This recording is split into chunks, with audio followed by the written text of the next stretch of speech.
South Point is also proud to provide a variety of relaxing amenities for the guests who want to be pampered. Soak up the sun and let your stress melt away in our lagoon-style paradise swimming pool. A relaxing getaway where you can bask in the desert sun and enjoy seasonal food and bar service poolside. And if you really want to escape, come to Spa Costa del Sur. From couple suites to a co-ed wet area, our spa caters to business and leisure travelers who want to unwind and elevate their senses. A visit to one of our spa's steam, sauna, or whirlpool treatment rooms will leave any guest feeling like they can take on the world. Our gaming amenities include over 60 table games and over 2,600 of the most popular slot and video poker machines. We have penny slots, including the popular Buffalo games, and real machines like Wheel of Fortune, Triple Sevens, and Megabucks. If you prefer video poker, try Deuces Wild, Double Bonus, or a variety of multi-denomination games. Or try your hand at one of the most popular casino table games in the world, Blackjack. Don't let the game intimidate you. Blackjack, also known as 21, is both easy and fun. And our dealers are always happy to assist. And the best part? Blackjack always pays 3 to 2. Next, check out the roulette tables. Roulette is one of the easiest casino games to learn, and so much fun to play. It's a favorite of both beginners and seasoned players. In addition to blackjack and roulette, our casino pit features over 60 popular table games like Baccarat, Pai Gow Poker, 3-Card Poker, Ultimate Texas Hold'em, and Mississippi Stud. So get out of your room and come join in the fun.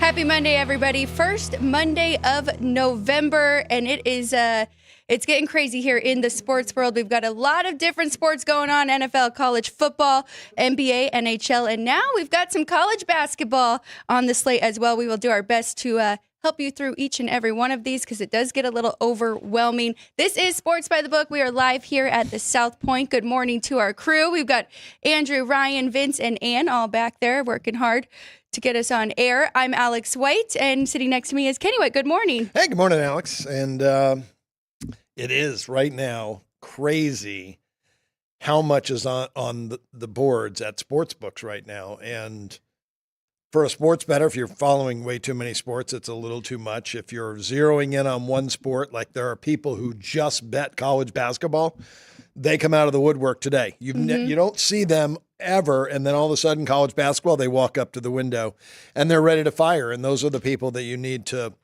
move your numbers quick on when they bet those games. That's the nice thing about being a bookmaker. Now, Chris Andrews and his team, they do a lot of work like we do with their own power ratings to come up with their own numbers to shade the lines. There's a lot of books. They don't do any work. They just see the numbers posted, copy and paste, and then when somebody bets, they just move the numbers, and then, if they lose, they blame it. It was bad numbers out there. But as a bookmaker, though, they do know who the professionals are per sport, yes. Right? And I've heard Chris Andrews talk about a few guys that he really respects in college football, and then, they put up the games of the year, and that kind of helps them dictate where they move their numbers. And as you're saying, there are some people that really prioritize college basketball. Yes, they do. I would love to get that to that point one day in my life and just pick out 3 sports, but I'd love handicapping all these teams. I love power rating out these teams and then keeping up with it. So October was the busiest month. It doesn't get much better in November. It gets a lot easier in December for me because then football's, winding down. But right now, wow, there was a lot of work the last couple of days. I got my college basketball numbers out on every game, and surprisingly, I didn't have a ton of differences. I went through my sheet this morning on my show and went through about 40 games, and I only found really 3 plays that I actually liked. And you're going to kind of wait, right, and bet lighter for the first weeks, and And then when you really know your numbers are right and you have those differences. If you were just looking at one sport, like I'm saying about a college basketball handicapper that just handicaps college basketball, you should have such a huge edge right away that you're going to bet a lot. Right. I'm spending a lot of time with college football, NFL, and NBA and NHL right now. So I didn't have the time to go dig into each team as deep as I would like to and try to have that type of edge. So, yeah, I will tread lightly at the beginning and then see how it goes and keep making adjustments to how these coaches want to play. And then when I get bigger, advantages, then I'll bet a little bit more. Looking forward to it. College basketball, always a very fun season, especially going into March Madness. Good morning to everybody in the chat as well. Thank you for joining us this morning. Hopefully you had a good weekend on the betting side. NFL favorites, 13-1 straight up. The Saints were the only favorite to lose yesterday, and they were 10-4 against the spread. We're going to dive into tonight's game as well. But are you a little surprised at the favorites now? I think last week it was more dogs, right? But now we're flipping back to the favorites once again. It was a really rough October, I know, for books because the favorites were just covering lights out. And I had 8-4 yesterday on favorites. So maybe I was off a game or maybe I didn't use a game that you did that might have been really close to pick. And when I do my survey, and I'll do that late today, and I'll have those numbers tomorrow, I only use favorites of 3 or more in that survey. So early on, it was a mix. Right. But the late games, Arizona closed a favorite. See, Chicago opened up 1.5, Arizona closed 1.5, so there was more money for Arizona. So there were probably a lot of people's parlay tickets. The Rams were a team that people liked. Detroit, now there was money for Green Bay because of Love returning. But again, the parlay bettors probably were on Detroit. The saving game for bookmakers was probably Philadelphia not covering against Jacksonville, that otherwise there'd be a lot of 5-teamers going to tonight on the favorites. And it looked like that was going to be an easy cover till the end there, and the Jags came back in that one. It was 16-0 at halftime, Yep. so it looked like at that point. But then it came down to the point where it looked like Jacksonville had a chance to win the game until Trevor Lawrence throws an interception in the end zone. Things getting very, very interesting. We've got a game tonight. We've got Tampa Bay Bucks going to Kansas City. The Chiefs are a pretty big favorite on the board tonight, and we know we have some injuries on the Tampa Bay side. Still no Mike Evans, Chris Godwin out for the year. So that makes this game a little bit tougher to handicap, right? And last week, the Bucks did pretty decent, but now the Chiefs know what they're going to do without their 2 superstar wide receivers, right? The Chiefs know what Tampa's going to do? What Tampa's going to do, because they've had 1 week already without their 2 wide receivers. So now there's film out there. They don't quite have that surprise edge. Yeah, that's very true. But I feel like Kansas City is a team right now under Andy Reid. They remind me of a lot of the New England Patriots, where they were a dynasty team and they were just well prepared every week. And it starts with your quarterback. And it just seems Patrick Mahomes is well prepared. His ATS record is one of the best ever in the NFL, right there with Tom Brady's. Those 2 guys are the best 2 quarterbacks in covering point spreads in the history of the NFL. And when your number one, your leader works that hard, everyone else falls in place. This Kansas City team, with Mahomes at quarterback and the weapons they have, and the offensive line is tremendous. And then they've got one of the best defenses. And if I told you this, you'd be shocked. They've played the most difficult schedule in the entire NFL. I believe it. They started off against the Baltimore Ravens. Pretty fortunate to get that win, but then it's been a tough schedule. Bengals, who are not in the playoff hunt. I guess they are right now, but they are in the playoff hunt. And I think they're a playoff team. The Falcons, I've talked about how good I think they are. The Chargers, the Saints, and I believe the Saints had Carr in that game. The 49ers on the road, and then the Raiders on the road. Wow. The Raiders were the weakest team they played, but the Raiders hate the Chiefs, and they played them, tough in that game. But again, they've power rated out to the highest rated team. They've performed to the highest rated team, and they've played the most difficult schedule, and they're still 4-2-1 ATS. Very interesting, because the Raiders and the Bengals both kind of have a rivalry now with the Chiefs. So you're right. Those are the 2 weakest teams, but they meant the most to the opposite side. What I was alluding to is Tampa Bay keeping it pretty close last week against Atlanta. The Falcons won 31-26. So I guess I was just surprised to even see them get 26 on the board without Godwin and Mike Evans. But they're still a good team. Yeah. And Coach very well. It all starts Todd with the Bowles. quarterback, too. And Baker Mayfield is having an all-pro year, and he has done well the last couple of years. And it's funny because it was a guy that was a cast-off at Cleveland, and people thought, this guy's not an NFL quarterback. At best, he's a backup. That's what people thought. And I kept saying, there's no way. This guy's a really good quarterback. Really good quarterback. And he's showing it.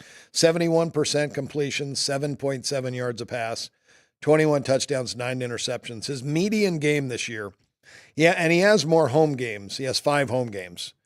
25 for 35, 1 INT. We know we're going to get he's going to throw a pick tonight. 307 and 3 touchdowns. But I took out I used his 3 away games, and I was really shocked at his completion percentage, 19 for 24. He still throws a pick, but he only throws for 185 yards on the road. Wow. 3 touchdowns. So I'm going to look to go under Baker Mayfield passing yards tonight. Okay, that is the prop for you. Kansas City, a 9.5-point favorite here at home. Feels like a really big number in the NFL. Total 45.5. I was looking at a prop, and that is Rachaad White over 23.5 receiving yards, if you can still get that number. But his median is 35, and now without the wide receivers, you're going to make short passes and go to their running back a little bit more. When I saw that, when I saw and was very surprised how his pass attempts dropped drastically on the road. And you said to me, "Oh, you don't like that because maybe they run the ball more." They just may have less plays. They may have less plays on the road than they do at home. But yeah, because there's a huge difference in how many attempts Baker Mayfield has home and away. Very surprised. And Kansas City's defense is so good. That's against a median defense, average defense when I talk about those numbers. Now he's playing on the road against a really good defense who likes to run the clock out in the second half when they have a lead, and that's why they're such a big under team. And I talk about, Jimmy Vaccaro has said it for years. I got to believe at least 15 years now that I heard this from him, that trends don't pay the rent. And they don't. When you look at Tampa and Todd Bowles in his first 2 years, he was 23 and 13 under. 23 and 13 under. He's 6 and 2 over this year. Wow. And Andy Reid at home, 61 and 30 under. Huge. 67% of his home games go under this year, 2 and 2. So you've only lost the juice if you just blindly bet that. On the road, though, the Chiefs 51 and 38 over. This year, 1 and 3 under. So 3 trends. You've lost money if you bet those 3, just blindly betting those trends, and that's why trends don't pay the mortgage. Yesterday was a little nerve-wracking. We had the Washington Commanders, and there was a trend going against us as well. A team who has lost 3 games in a row and then was at home as a dog was covering at like a 65, 68%. But still, Washington Commanders, I mean, their offense and how they are moving the ball down the field is very impressive there. Any other surprises for you in yesterday's results? I know we'll go heavy with NFL tomorrow, but anything jump out to you right away? I'm more surprised that how well I've done in the NFL this year. And if you would have said, all right, take 2 sports and you cannot handicap them, it would be the NFL and NBA. I'd drop them in a heartbeat, and it would have been a really bad move this year because things have really gone the right way for me. And I looked at New England and Tennessee, and I said, you can't lay points with a bad team. And Tennessee's a bad team. I didn't want to bet New England, but I just knew if I had to, I would have taken New England in the game. Push for most people. I think it was 3 most of the week. Did it? I thought I saw a lot of 3.5s though on Sunday. Yeah. Did close 3 here, so a tie on that game. But I am very, very easily you could have found plus 3.5 on that team. Cleveland was a team who had a great game last week versus Baltimore, and that's the one thing you got to look at is when they play rivals. Now Cleveland hates Baltimore because Baltimore left Cleveland, and they took the franchise to Baltimore, and then Cleveland restarted their franchise years later. But they've always hated Baltimore for that fact. And they had the new quarterback, Winston, getting the start. We knew that Deshaun Watson was out for the year. They played their A-plus game, and it's hard to do that back-to-back. And the Chargers came in and took care of business. Saints, they get Carr back, but maybe a little rusty from being out as long as he'd been out. That was questionable for me. And again, I've had Buffalo maybe underrated a little bit, and I just thought rivalry game, Miami home revenge from this year, that they would be in it. I liked Atlanta over Dallas. I liked Baltimore over Denver, but they've scared me because they've cost me twice very big this year. And the two losses they have, I was on them both times. Cincinnati and the Vegas Raiders, I told you that I thought the Raiders would have a huge letdown after beating Kansas City. And the very first drive, the Raiders went down to score. And I saw Minshew rolling his shoulder all the time. I thought, that's not good for the Raiders. If he's hurting and he can't throw the football, they're in trouble. We did see Desmond Ridder come in yesterday. Yeah, and he had to because it was just a bad performance by them. On that note, there was some breaking news last night about the Las Vegas Raiders that we should bring up as well. Cleaning house, offensive coordinator Luke Getsy, no longer there. And they also fired their O-line coach and I believe the quarterback coach. So Anthony Pierce trying to make some changes with just 2 wins so far on the year. See if he can make some changes and save his job for the rest of the season. But well, and I always say that when there's firing, people are fired, everybody else in the company steps up and they do a better job. So we may see a better effort out of the Raiders this week, but the wrong guy got fired. So they're in a lot of trouble. So that is something that we will have to remember. And somebody asked us to go over the UCF and Arizona game. We did that on Wednesday. We both were talking about Central Florida and the changes that Gus had made there, and it worked out. I mean, they looked very, very good on Saturday, and that would have been a very good play to lay the points with them. They're a really good football team, and we know that Brent Brennan's going to do a good job at Arizona, but his team has struggled most of the year too. So maybe he should have made some changes. But finishing out the NFL, I'd liked Washington. It was really more of a fate of the Giants and how bad they are. I really had no opinion in Chicago and Arizona. I really liked Seattle. They were the one game I was probably the most wrong on. And then I did lean to Green Bay, but I knew it was going to be really bad weather there too. And that number dropped drastically. Where it closed, I would have had no play, but I didn't get a chance to do it, but if I would have been able to, I would have taken 3.5 with Green Bay, and I would have definitely lost that game. And Philadelphia, I leaned to Philadelphia, but did not want to go against Jacksonville. Doug Peterson coming back to Philly for the first time. Second time? Second time. He did go back in 2022, but they did lose that one quite convincingly. So I thought there might have been even more motivation for him to get this second win. Yeah, no doubt. I didn't realize that. I would have thought that they only would visit Philadelphia once every 6 years or more. Yeah. That is interesting. Being AFC, NFC? Yeah. That you only play like every third year, and then you would switch home fields every third year. So, you'd play once every 6 years, you'd play at home against a team. So that's surprising they didn't play in Jacksonville. Maybe they played in London. Maybe they did.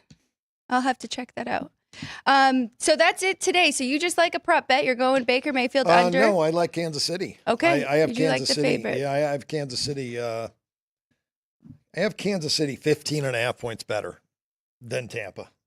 And this is one of the best home fields in football. So I thought this game, I have a huge difference on it. I made it 17. I think you're going to see tens. So at the end of the day, 10 minutes before the game, when everybody that's out here that's been sitting there all day and they rush to the window and they were all thinking Kansas City all day, they're going to lay 10 and where they could lay 9 right now or 9.5.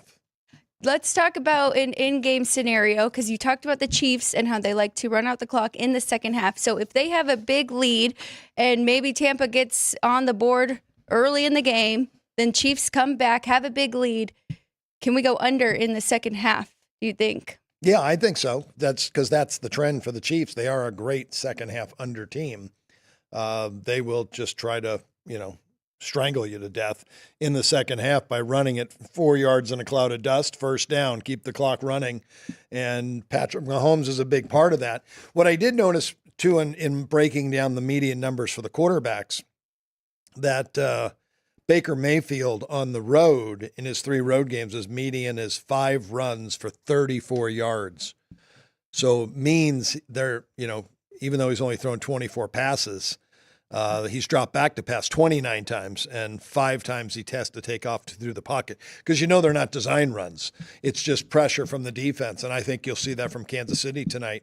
So I would also look at Baker Mayfield's rushing attempts over tonight. I have a feeling you just took Frank Nicotero's pick for the night because he does like to pick those quarterbacks in their rushing yards. So I do like that one as well. Let's switch over. We've got about 12 minutes before we take a break. When we come back, we're going to dive into college football, looking ahead to next week, kind of recapping this past weekend and giving you some updated numbers there. I also want to talk about the AP rankings, and then we'll give our top 10 power ratings and kind of compare and see where they have each team. But NBA time, there are a lot of games on the board. Let's start with the Bucks. They are 1-5 on the season. They have not covered in their last 5 games, playing against the red-hot Cleveland Cavaliers.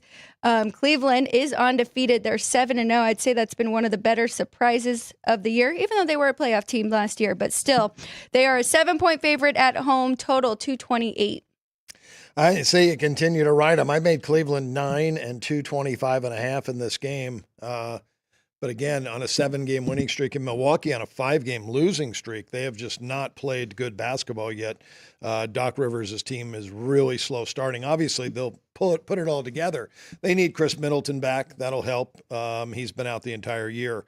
Once he comes back, I think you'll see this team start to play a little bit better basketball. But right now, Cleveland just jumping on people, and they've got one of the top offenses, averaging 122 points per 100 possessions and only allowing 108 per 100 possessions. Milwaukee, probably one of those teams that knows it's a long season, and they've really struggled to get over the hump and win that Eastern Conference. And, they're probably not panicking just yet. They do have a lot of great players on that team. Yeah, no, there's no panic. When you have Giannis, that's the major thing. But, he is listed as questionable for tonight. Okay. I have him playing, and I think he will play in the game tonight. But Cleveland, right now, even if you use the offensive and defensive efficiency numbers with the pace, the game comes out Cleveland 11 and 231.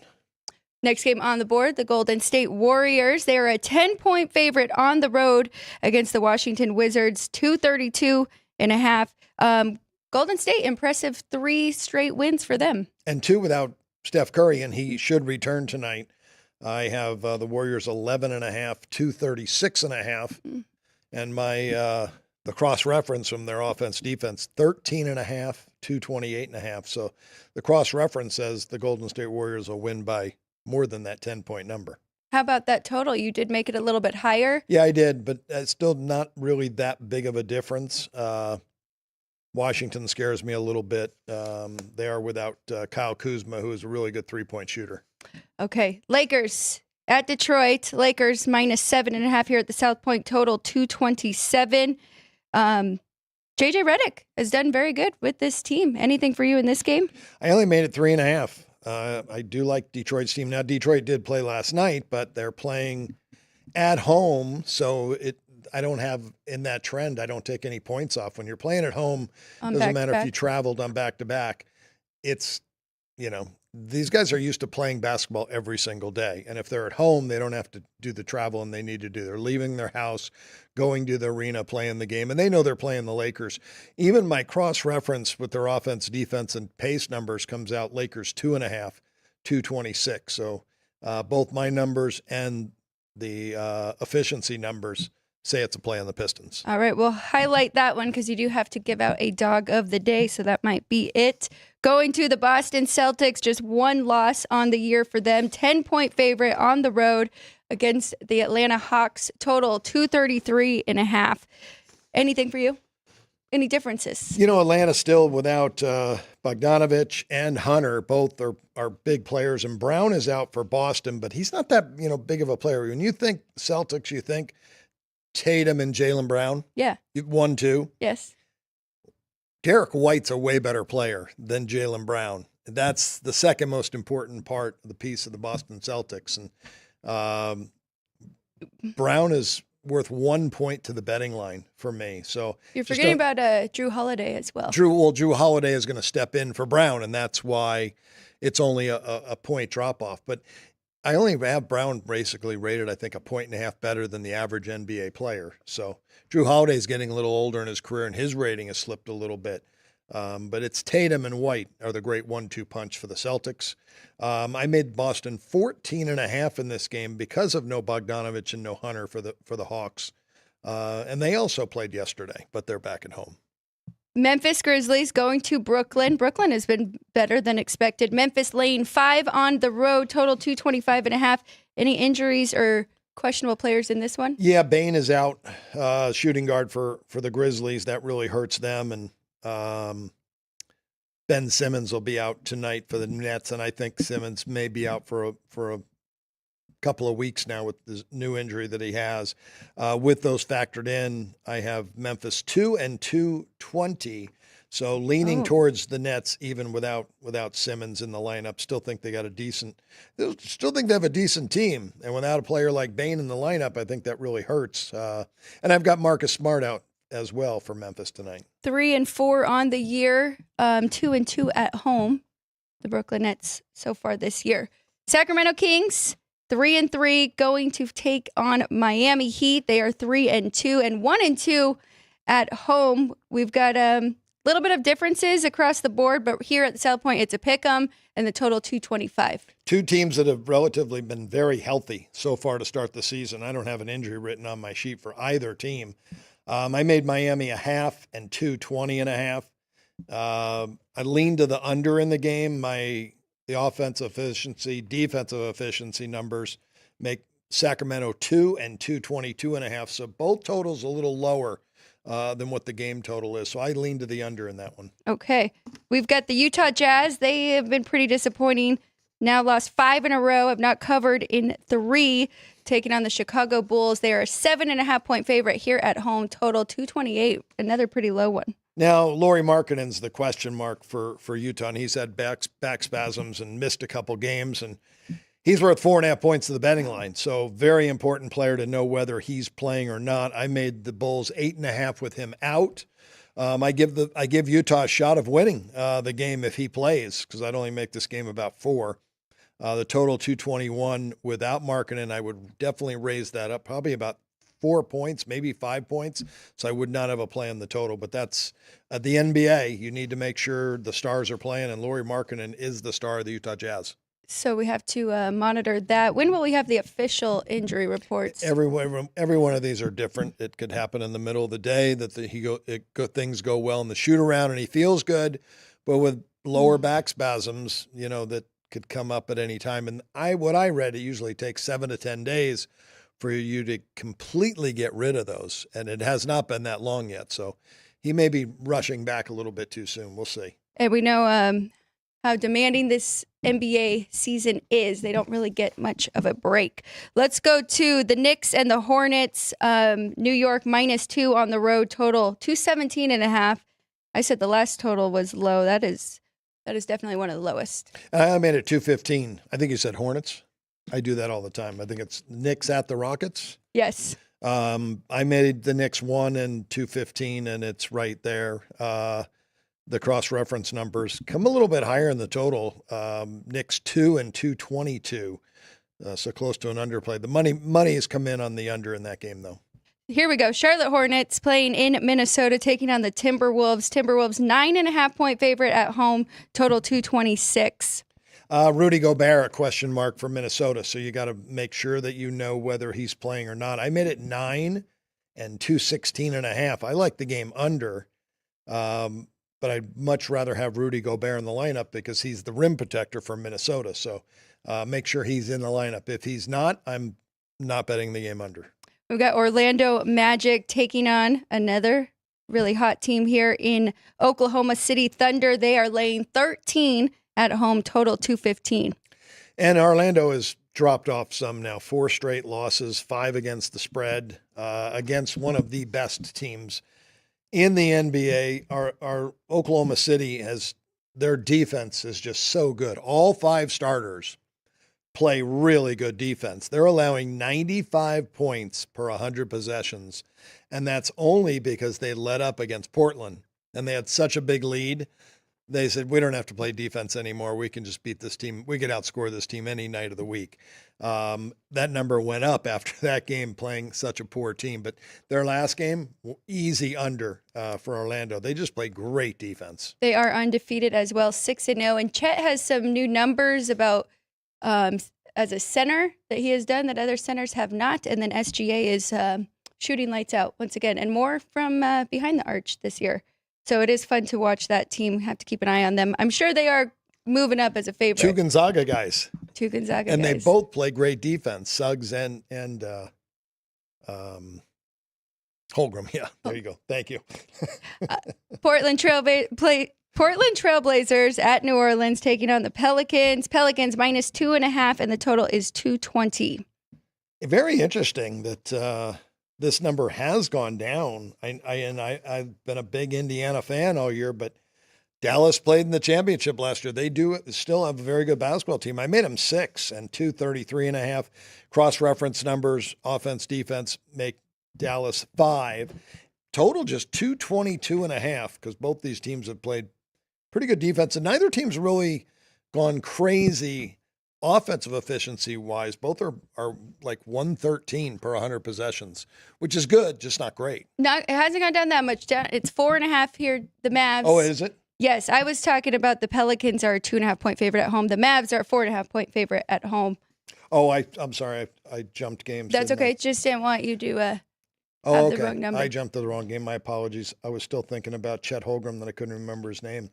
New Orleans, 1.5. I made 1.5, 209. I've got a very good underplay in Portland. And the Pelicans, again, you got to check for injuries there. McCollum has been out, Murray's been out, and Williamson did not play the last game. So Pelicans are a very beat-up basketball team and basically playing with their backup unit in this game. Again, I'll look. Williamson is questionable, so he could play. But if he doesn't, they have 4 starters out. They have 3 now. Wow. Yeah. Does that affect your underplay? I would adjust about 6 points on that and make it about 215 with Williamson playing. He's that big of a difference maker. Let's go back to the Dallas game. Klay Thompson has been doing very well for the Mavs. They are a 4.5-point favorite at home against the Indiana Pacers, total 237. Yeah, I don't know how I got -2 on my sheet. Must have been early morning typing that in, but that's a manual process. So I was surprised when I saw that move. So I was thinking there must be an injury, but there are no injuries for Dallas. They're very, very healthy. Naismith is questionable. Actually, he's out now with an ankle injury for Indiana. Isaiah Jackson also out, and Wiseman's been out the entire year. So the number's right on for me. I made it 6 and 233.5. Don't have a play there. Okay, we've just got 3 more here. Toronto at Denver. Denver 10.5, total 231.5. I made them 11.5, but I did make the total a lot lower, 219. So I have an underplay in that game. Scares me though. Both teams are on a 4-game over streak right now.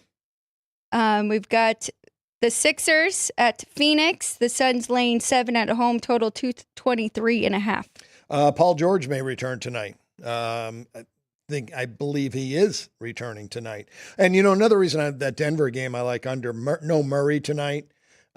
Quickly's been out for Toronto and Barnes is out. Those are 2 of their better offensive players. Mm-hmm. So you got 3 really good offensive players not playing in that Denver game tonight. But Paul George back, I make Phoenix 5 and 218.5. I really didn't adjust for the total because he could be a little rusty shooting it. Bradley Beal, worth a point. He's questionable. I think he will play tonight for Phoenix. But again, I made it 5. I wouldn't mind taking 7.5 with Philadelphia with Paul George back. Yep, I can't hate that at all. San Antonio playing against the LA Clippers in their new home and stadium. Clippers -3.5. That just moved. It was 4 most places. Total 215 here at the South Point.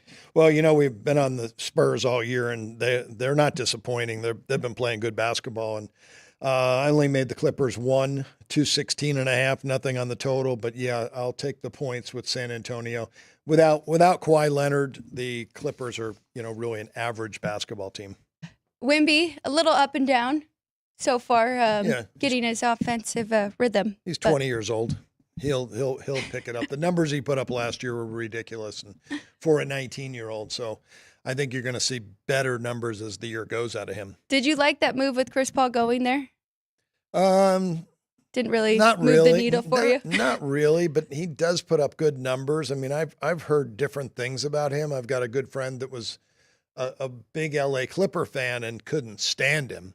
Said he played the game to build his stats, and he wanted to be the best player on the team, and he would never feed the hot shooter, that he would look for other players. If he knew somebody was hot, he wouldn't get them the basketball, which is kind of crazy when you're trying to build up your stats. But he knew the other guys were going to make baskets too. But, when you got a guy that can't miss, right, he wouldn't get him the ball. You'll see that a lot in college basketball, right, where one guy is really hot, and you'll see the point guard try and continue to feed them. Oh, you want to. Yes. Yeah, whenever somebody can't miss and they're in a zone, that's who you want to get the basketball to. Now, I have no proof of that, but the guy that gave me that information is a really good sports guy and knows the game inside and out. So I believe what he was saying. What he did, he told me that he said Chris Paul's just not a very good team player, even though he's a point guard and has to build assists up. But coming to the end of his career, things might definitely have switched now. Well, he knows he's not the best player on the floor now. He Mm-hmm. knows Wembanyama is the real deal, and they've got a couple other really good players there. Johnson was an Olympian, and he's another young guy that's an up-and-comer. So they have a lot of talent there in San Antonio. Quickly, just want to go through the two hockey games. I just want to go over the lines. Nothing for us in this one. Nashville is $1.40 at home against the Kings. Total in that one is 6 over minus 115. And then New Jersey Devils are a $1.30 favorite at Edmonton. Total 6.5. I said to just be careful betting the Oilers. Connor McDavid out. I think they might have won every game on the road. So everybody really stepped up. I don't know if it was everyone, but it was quite a few that I was paying attention to. But Devils, big favorite here at Edmonton, and a high total at 6.5, which I agree with on that one. Yeah, I agree with a high total there. Anytime when you have Edmonton, even without McDavid, there's still a lot of firepower there, and they love to play fast, and that's always great ice there. It's fast in Edmonton. That's right. We did follow that trend throughout the Stanley Cup whenever it would go back to Edmonton. So bet them over. Good to remember. College basketball, we don't have time to go through the whole slate, but there's a couple big games. There's one here at T-Mobile, Ohio State versus Texas. Curious about your thoughts. And then we've got Baylor at Gonzaga. So I know professional bettors are looking for more of, the smaller games. Under the radar. Under the radar. Thank you. But just for the sake of getting excited in basketball games that people may want to watch tonight. So Texas is a 2-point favorite in this one, total 148. Yeah, I have Texas 1 point better. I have them 1 and 147 right on the number. Wow. So I don't have anything there. Gonzaga and Baylor, I have Baylor 1 point better than the Zags. So I'll be on the Baylor Bears tonight. Okay, +6 there. Those two coaches, they've coached combined 46 years. Scott Drew, 21 years at Baylor, and Mark Few, 25 years at Gonzaga. I'm going to have to reach out to Jeff Parles unless he is watching the show, but he was talking about this game, and I'm pretty confident he said if you can get any points with Baylor, take it, because he thought that line would come out wrong. So we'll have to check in with him. UNLV does have their first basketball game. We are located in Las Vegas, and I am an alum, so I'm going to bring it up. UNLV, a 13-point favorite here at home, hosting Alabama State. I have them 15. I think Kevin Kruger's team can run up a little bit of a score here. I have the total right on at 135. Thomas, point guard. Yes. They might be giving him a little bit of rest time. He is kind of nursing a little bit of an injury, so we do want to be aware of that. But they should step up and be able to beat this Alabama State team as their home opener. That's something you definitely got to pay attention to, because Thomas is worth almost 5-6 points to the betting line. Okay, so look out for that one. We're going to take a quick break. When we get back, it is all college football for us the last 20 minutes. Don't go anywhere. This is Sports by the Book. We have 11 amazing restaurants featuring a wide variety for every price range and appetite. South Point's Garden Buffet has something for everyone at unbeatable prices. Or if hunger strikes in the middle of the night, join us at Coronado Cafe. The American menu offers breakfast, lunch, or dinner 24 hours a day, plus a Chinese kitchen for authentic Chinese dishes from 11 a.m. to 11 p.m. From steak and eggs to wonton soup, it's fast and friendly service 24/7. When you need a quick pick-me-up, you can find it at our state-of-the-art Starbucks just inside the main South Point entrance. Order ahead with the Starbucks app for easy mobile order pickups. Or enjoy your favorites in the relaxing dining area anytime, day or night. If you love Mexican food, Baja Miguel's has all of your south of the border favorites. There are dozens of classics to choose from, like fajitas, ceviche, chimichangas, tacos, and more. And for spirit lovers, Baja's colorful non-smoking tequila bar is right outside.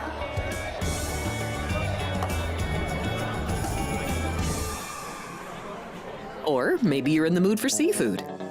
Big Sur Oyster Bar has fresh seafood prepared right before your eyes. Savor freshly shucked oysters, crab legs jambalaya, shrimp and lobster. Beers on tap and a selection of fine wines are perfect to pair with your seafood favorite. Whether lunch or dinner, you'll love this fun atmosphere, located just off the casino floor. Ready to shake things up? Step back in time and treat yourself to one of the oldest restaurant chains in the country. Steak and Shake, famous for original mouth-watering steak burgers and hand-dipped milkshakes in a variety of flavors. For some old-fashioned fun, try Steak and Shake.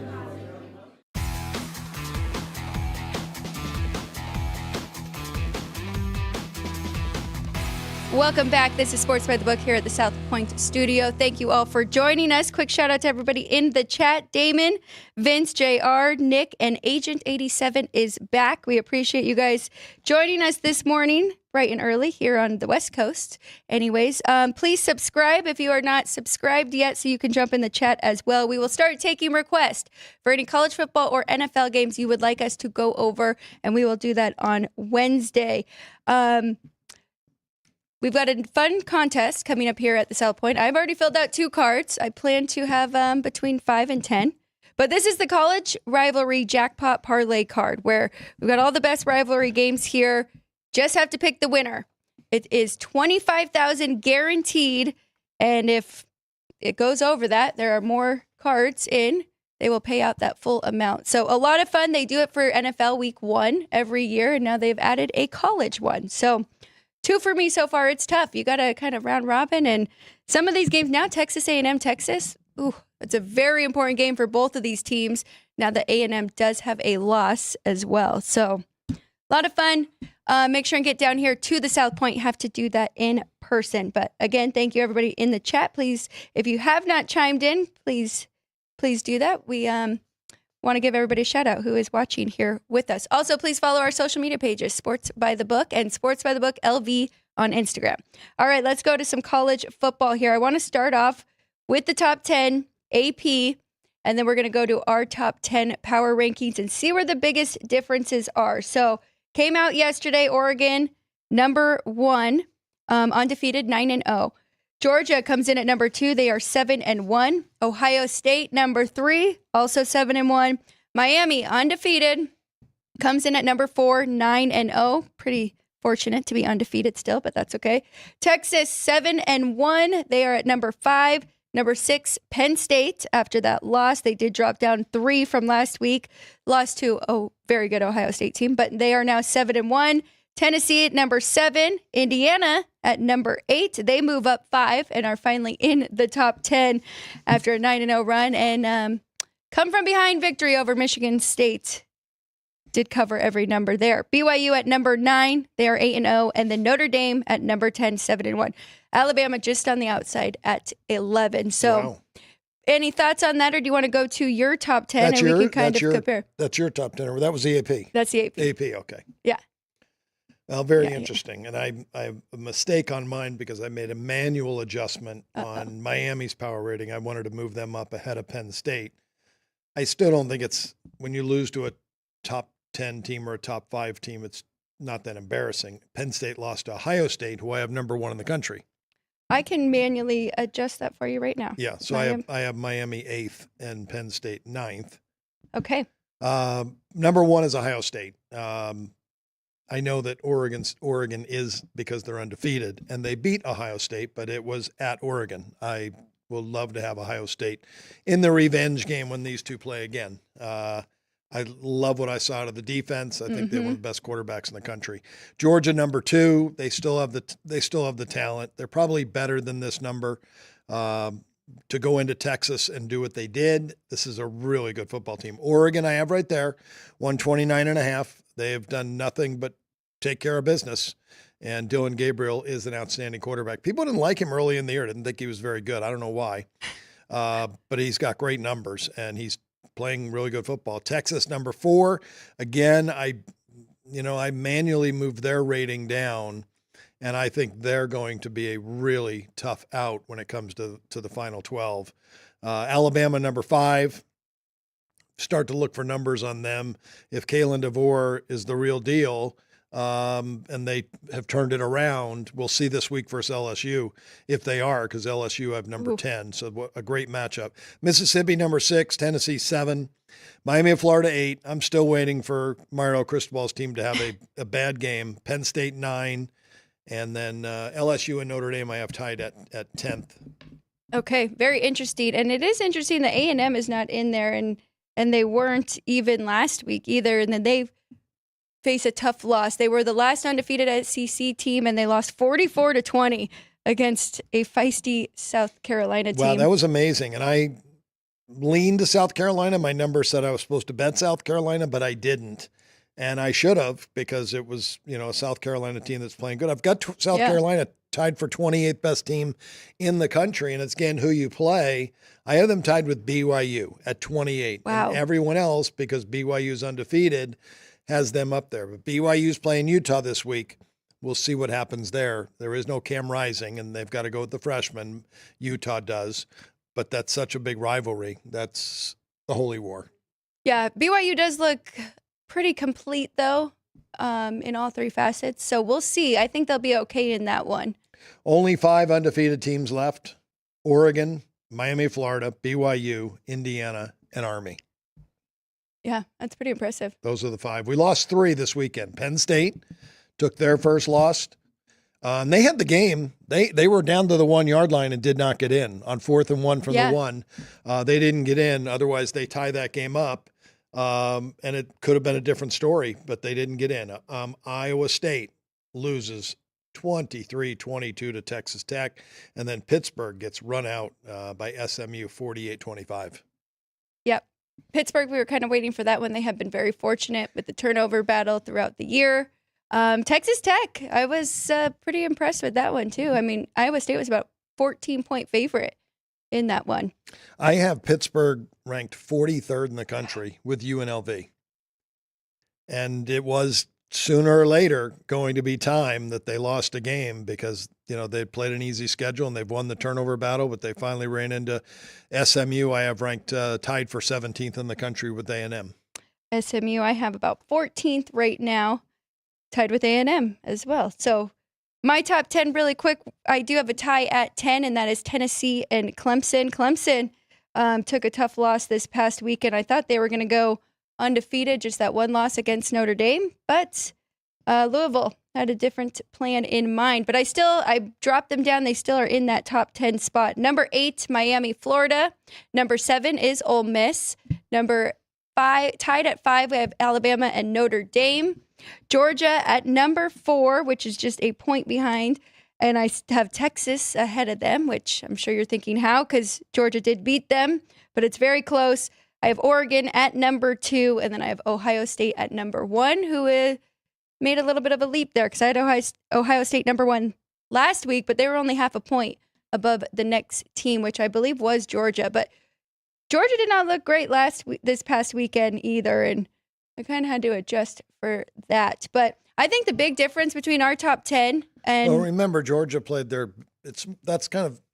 such a big rivalry that they play in a neutral field whenever you get that type of rivalry. And yes. Florida has been playing so much better football for Billy Napier that they've saved his job a little bit.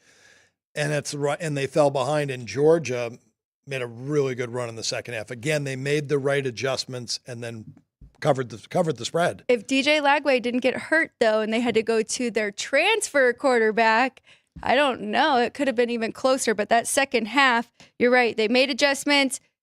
New quarterback comes in. And then I think that had a lot to do with it as well.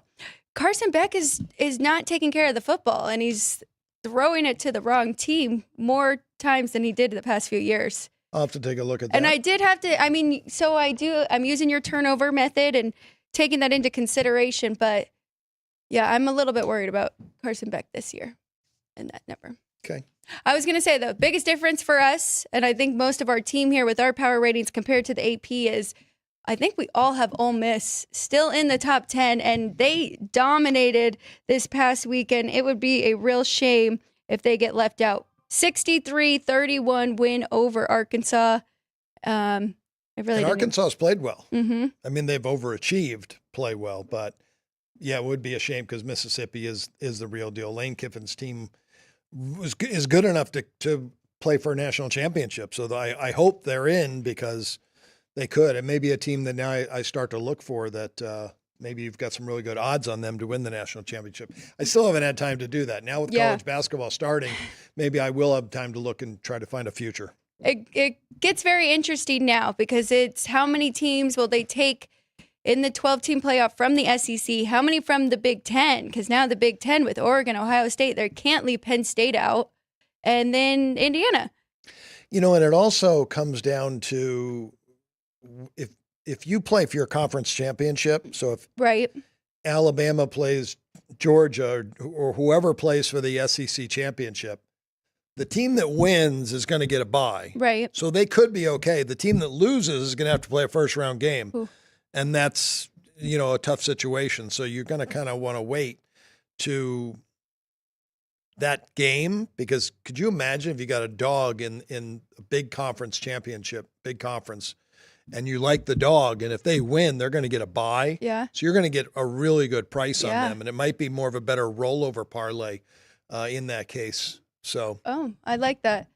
So you would just take them like Texas money line, like Texas. Maybe Texas plays Georgia for the SEC championship, and you roll over the money line because they'll be the underdog. Game being played in Georgia, they'll be the underdog. You can take that price, and then you get a bye to go to the. You've got to win 3 games after that to win it all. Right.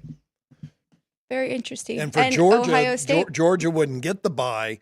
They're going to have to play that extra game now, and you're just getting beat up physically at that point of the year. Yeah, I mean, that is a big thing when it comes down to this playoffs. Now, it's extra games and against very good competition. Right. Who has the depth to overcome that? And again, you'd rather not play in the conference championship game. You'd rather not play because that gives you that extra week. You're now going to have to play the extra game in the tournament, but you'd rather not play that game. Well, I think that might have worked out for Penn State as of right now. Oregon is undefeated. Ohio State beats Penn State. If they win outright, those two will probably see each other for the championship. That's a very good point. That may be a team to look at, that Penn State doesn't have to play that game. And with one loss still, they're still getting in. Right. It'll be Oregon, Penn State, Ohio State. And Indiana.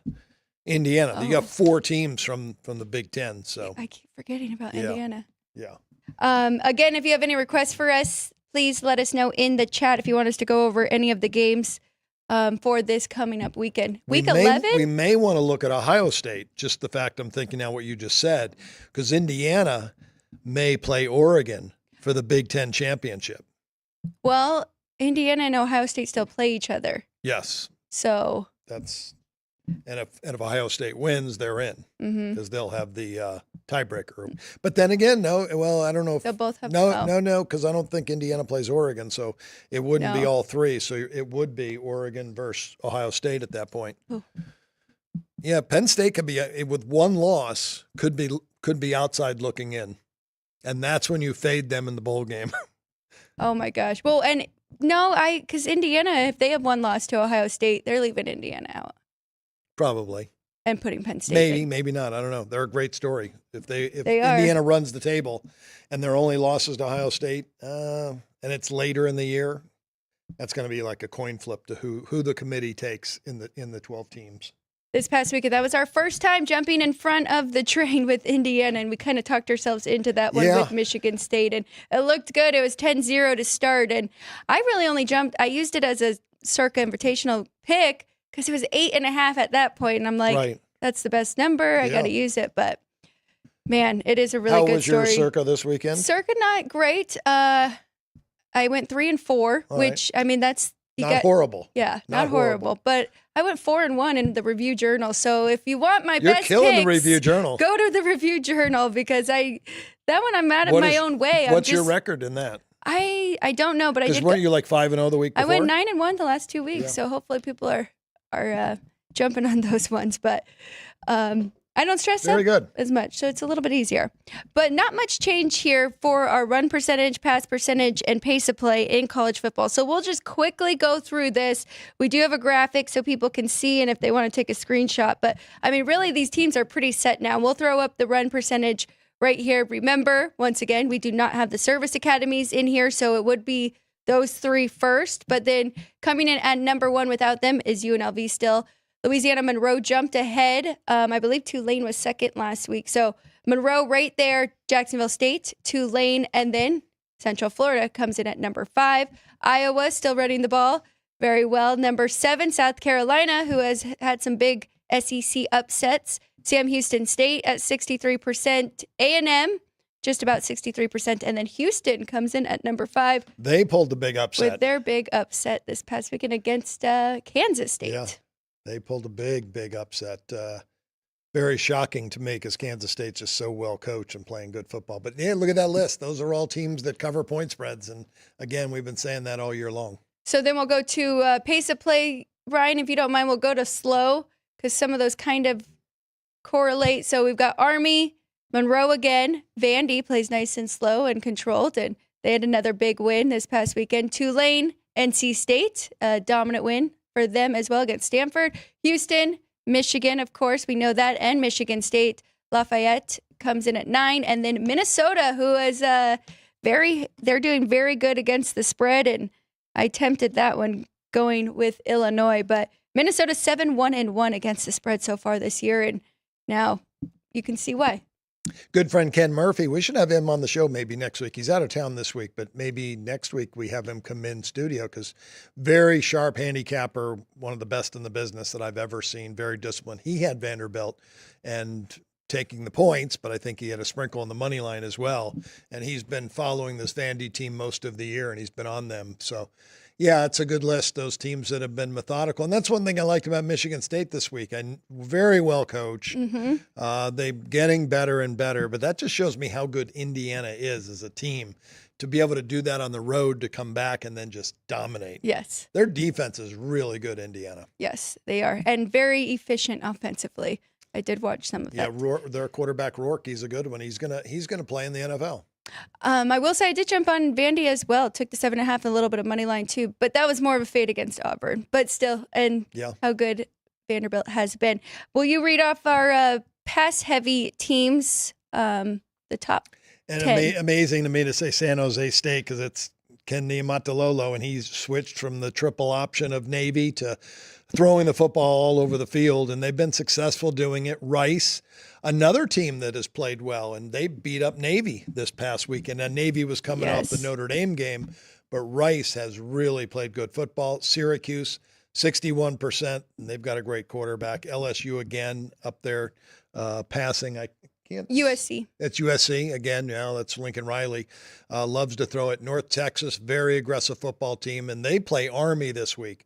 So you've got one team that's going to throw 60% and the other team that's going to run 85% of the time. Two conflicting styles. Hawaii, very pass-oriented. Colorado, that number keeps coming down and down and down, which I love to see. They're only at 58% right now. You're seeing a little bit more run game out of them. And then TCU 9, number 10 is Oklahoma State. Colorado coming off a bye week too. Oklahoma State. When I saw the score in that game and saw that in Arizona State, and Arizona State has had a lot of confidence this year. Yes, they have. And it seems like maybe Oklahoma State lost confidence after the last 2 losses. I mean, they had BYU beaten. There was a long delay, though.